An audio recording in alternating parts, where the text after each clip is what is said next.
بزرگ کشمیری رہنما سید علی گیلانی کشمیر کی آزادی کی ایک طویل اور کٹھن جدوجہد کے بعد کل 92 برس کی عمر میں وفات پا گئے۔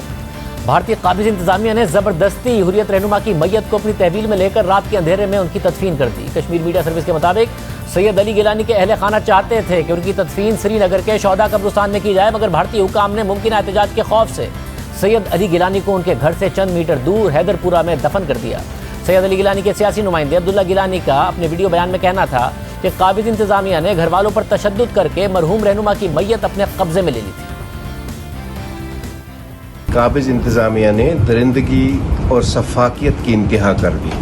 قائد محترم کے جسد خاکی کو جس طرح سے گھر والوں کے اوپر تشدد کر کے ان کے جسد خاکی کو اپنے قبضے میں لے لیا اور وہاں سے بھاگ کھڑے ہوئے۔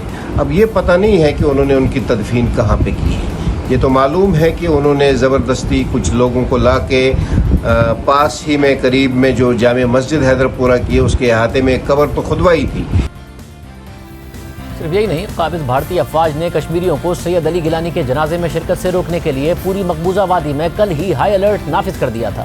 لوگوں کو گھروں تک محدود رکھنے کے لیے سخت اقدامات کیے گئے تھے۔ کئی حریت رہنماؤں کو حراست میں لیا گیا تھا اور مرحوم کشمیری رہنما کے گھر کے باہر سینکڑوں سیکیورٹی اہلکاروں کو تعینات کر کے ان کے گھر کا سخت محاصرہ کیا گیا تھا، اور ساتھ ہی ان کے گھر کی طرف جانے والے تمام راستوں پر باڑ بھی لگا دی گئی تھی، یعنی وفات کے بعد بھی بزرگ کشمیری رہنما پر ظلم کا سلسلہ بند نہیں ہوا اور ان کے آخری رسومات سے بھی ان کے چاہنے والوں اور حریت رہنماؤں کو دور رکھا گیا۔ دوسری جانب آج بھی پوری مقبوضہ وادی میں کرفیو لگا ہوا ہے، انٹرنیٹ سروس معطل ہے، مواصلاتی رابطے منقطع کر دیے گئے ہیں، جلسے جلوسوں پر پابندی ہے، لوگوں کی نقل و حرکت محدود کر دی گئی ہے۔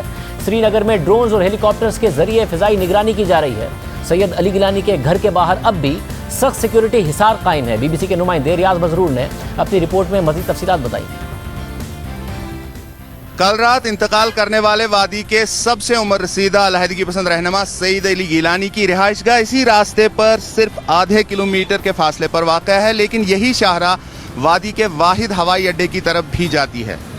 پوری وادی میں سیکیورٹی پابندیاں نافذ ہیں، لیکن اس راستے پر صرف انہی گاڑیوں کو جانے کی اجازت دی جا رہی ہے جن میں ایسے مسافر ہیں جن کے پاس ہوائی جہاز کی ٹکٹس موجود ہیں۔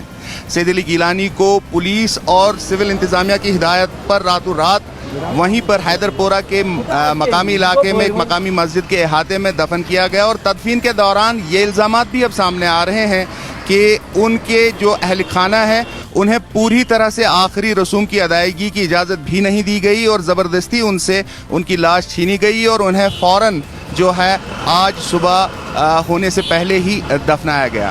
انتقال کر چکے علیحدگی پسند رہنما سید علی گیلانی نے وصیت کی تھی کہ انہیں سری نگر میں مزار شہداء میں دفنایا جائے، لیکن کووڈ پروٹوکول کا جواز دیتے ہوئے انتظامیہ نے اس کی اجازت نہیں دی۔ مرحوم بزرگ رہنما سید علی گیلانی کو کشمیر میں بھارت کے جابرانہ قبضے کے خلاف سب سے تابانہ آواز سمجھا جاتا تھا۔ انہیں ظلم اور بربریت کے خلاف مزاحمت کی علامت تصور کیا جاتا تھا۔ وہ ایک لمبے عرصے تک کشمیریوں کی تحریک آزادی اور حق خود ارادیت کی قیادت کرتے رہے اور خود بھی بھارتی افواج کے ظلم اور جبر کا نشانہ بنے رہے۔ گرفتاریوں اور نظر بندیوں کو سامنا بھی کیا۔ سید علی گیلانی پچھلے 11 سال سے گھر میں نظر بند تھے۔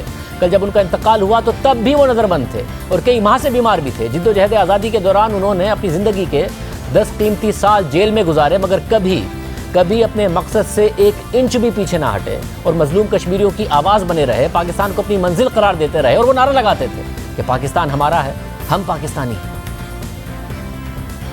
اسلام کے تعلق سے ہی، اسلام کی محبت سے ہی ہم پاکستانی ہیں، پاکستان ہمارا ہے۔ ہم پاکستانی ہیں، پاکستان ہمارا ہے۔ ہم پاکستانی ہیں، پاکستان ہمارا ہے۔ ہم پاکستانی ہیں، پاکستان ہمارا ہے۔ مرحوم سید علی گیلانی جابر بھارتی افواج کے سامنے بھارتی جمہوریت کو للکارتے تھے اور یہ کہتے تھے کہ پوری بھارتی فوج کو کشمیر میں لا کر کھڑا کیا جائے تو تب بھی جذبہ آزادی کو کم نہیں کیا جا سکتا۔ ہندوستان سے آزادی حاصل کرنا یہ ہمارا پیدائشی اور بنیادی حق ہے۔ اس کو آپ چاہے 8 لاکھ کے بجائے آپ ساری جو ہندوستان کی فوج ہے وہ ساری فوج آپ کشمیر میں جمع کریں، لیکن آپ جذبہ آزادی کو دبا نہیں سکتے۔ کھولو دروازہ، کھولو دروازہ، کھولو۔ تمہاری جمہوریت کا نتیجہ جنازہ نکل رہا ہے، ہندوستان کی جمہوریت کا اس کا جنازہ نکل رہا ہے۔ گیلانی کے قتل ہو جانے کے بعد